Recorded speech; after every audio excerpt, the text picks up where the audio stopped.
you listen to podcasts that sound like this? Hey, welcome back to the Super OK Podcast, where our audio sounds mediocre. Or do you prefer podcasts that sound more like this? Crisp, clear, fun, easy to listen to, and full of awesomeness? Well, then you should check out Spoiler Country, hosted exclusively over at Spoilerverse.com.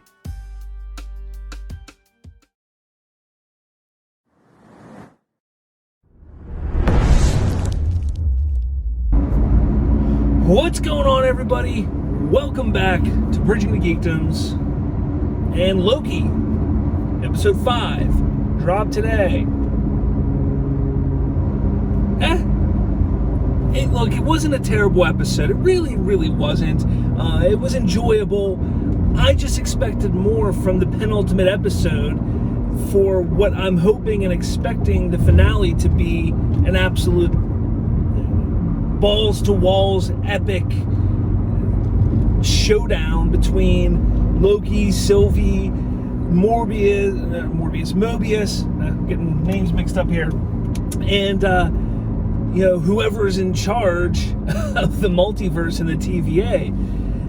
I just think that the final episode is going to be so big that I was really hoping that this episode would have been just a little bit underneath that to get you hyped up for what's to come. And that's not to say what they did at the end of this episode, where they kind of infiltrate the mind of what is it, Alias or Alioth or whatever it is, but to infiltrate the mind there at the end was really neat, and seeing the relationship between Sylvie and Loki build to becoming something a lot more than I think they were expecting and the fans were expecting. But it was just a really just slow episode that gave us really nothing. It really did. It didn't give us much of anything, and developing the story much more and getting us excited for what's to come in episode 6 in the finale. You have things like Mobius still being alive, which we kind of knew was going to be the case once we saw Loki alive after being killed or whatever. I don't know why I can't remember it, but anyway.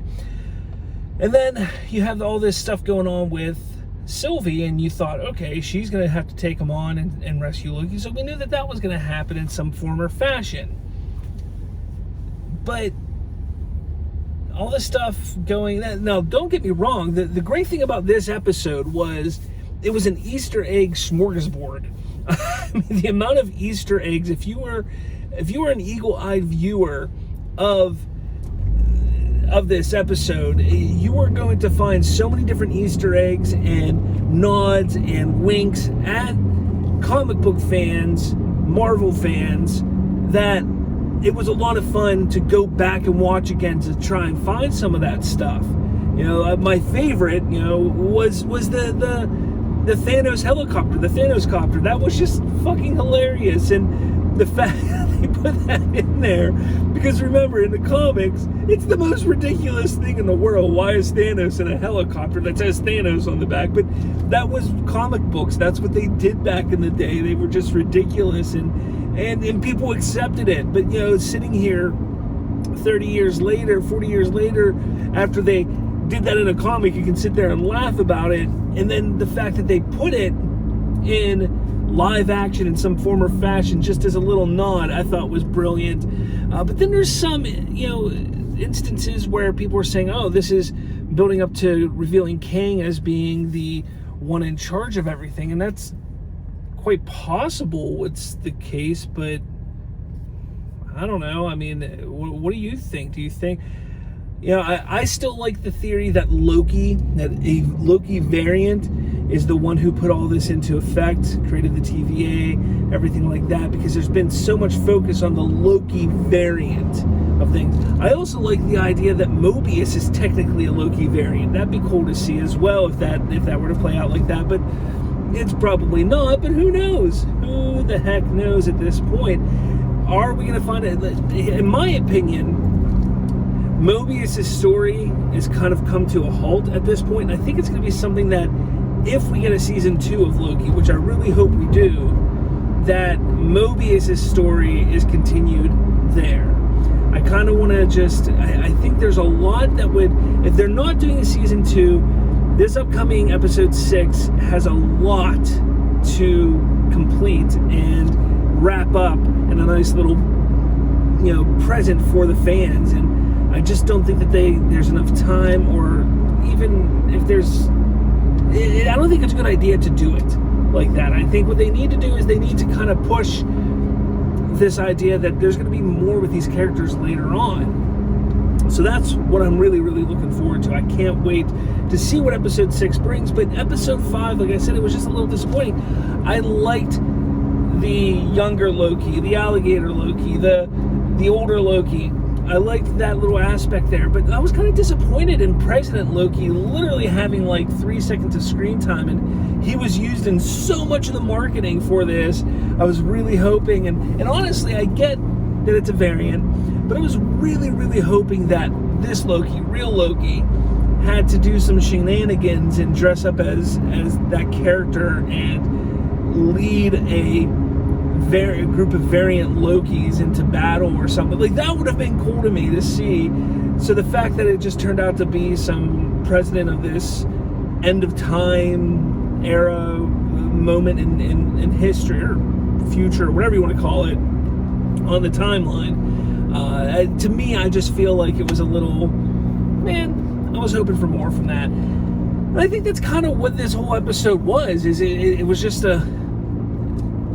like, okay, this episode was simply to get from last week's episode 4, which was phenomenal, and just revealing and, giving us so much of what is actually going on. But then this episode was like, okay, you got all that stuff, but we got to get over to here somehow. So here, they're walking for a while, and they talk a little bit, and oh, look, they're going to enter the mind of this, and it'll open up a pathway to get to the person who is in control of the TVA and in control of the sacred timeline.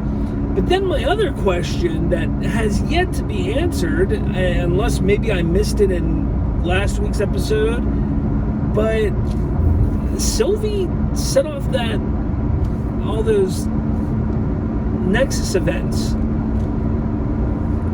Is that just not being taken care of? Have they been taking care of it behind the scenes and we don't know? Like, all these Nexus events creating all these different branches of the timeline being created. Why has that not been mentioned in 2.5 episodes?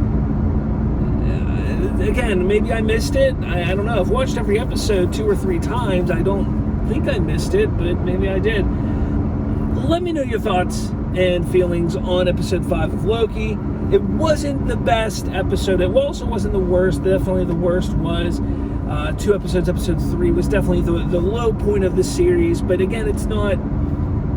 It's this series is phenomenal. This is still, in my opinion, better than what WandaVision was, and it's rivaling Falcon and the Winter Soldier right now. I got to go back and rewatch Falcon and the Winter Soldier. I think I would enjoy it. Again, I did not enjoy it, but I think I'll enjoy it more as a binge as opposed to every week. Whereas Loki, I've enjoyed every single week, just every week getting something different. I've really enjoyed it. But again, let me know your thoughts and comments and everything like that in the comments below. I think this week, building up to the final episode of Loki, is going to be a lot of fun and a lot of discussion going on in the social media world, so I will be part of that for sure. And this weekend we got Black Widow, actually today, technically released in a lot of places today. So Black Widow will be out. I'm hoping that I'm going to get a chance to go check it out with my co-host Colton and possibly my son, and we may do a little live feed or a little show from the car or something like that to review Black Widow this weekend, so be on the lookout for that. Make sure you check out my interview with John Horsley, the co-host, network runner, comic book writer, comic book artist, and so much more. John Horsley of Spoiler Country and the Spoilerverse. Interview's up now on my YouTubes, guys. Go check it out because it is a damn good interview. Again, we're starting some interviews here on the podcast, on Bridging the Geekdoms. Hopefully, I'm going to try and get 2 a month, maybe 3 a month, where I interview some people. Again, it's going to be creators I want to talk to creators, I want to talk to insiders, I want to talk to cosplayers, I want to talk to anybody who is a nerd, and I want to know how they got into being a nerd, especially how that love and that passion has put them on the path that they're on to being into cosplay, to being an insider, to being a content creator. So if you're one of those people that you happen to be watching this video here, hit me up, message me, find me on the twits at Bridge Geekdoms, throw me a message, say, hey man, I'd love to be on the show and talk to you about my love for all things nerdy and geek, and I will schedule you for the show. But with all that said, guys, thank you so much for watching. Leave comments and all that jazz. Talk to all of you later. What's going on, guys? Did you enjoy this video? If you did, make sure you smash that like button. And for more, hit subscribe with that little notification bell. That way, you'll be notified every time a new episode drops. Thanks for watching, and I'll catch you all later.